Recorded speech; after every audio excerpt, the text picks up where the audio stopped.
সব কাজ হয়ে গেছে তো? মেঘা, তুমি বিয়ের ড্রেস পরে কাজে এসছো কেন?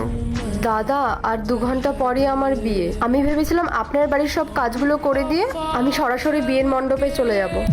দাদা, আপনি তো আমাকে বলেছিলেন আজকে আমাকে আসতেই হবে, আপনাদের বাড়িতে অনেক অতিথি আসবে, তাই আমার ছুটি হবে না। আমি তোমাকে কাজে আসতে বলেছিলাম ঠিক আছে, কিন্তু আমি তোমাকে এভাবে থোড়েই কাজে আসতে বলেছিলাম।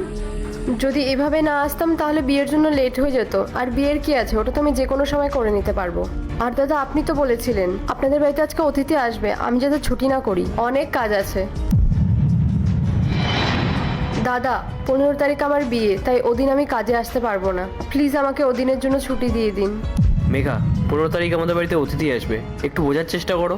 আর তুমি যদি না আসতে পারো তাহলে এই বাড়ি কাজ ছেড়ে দাও।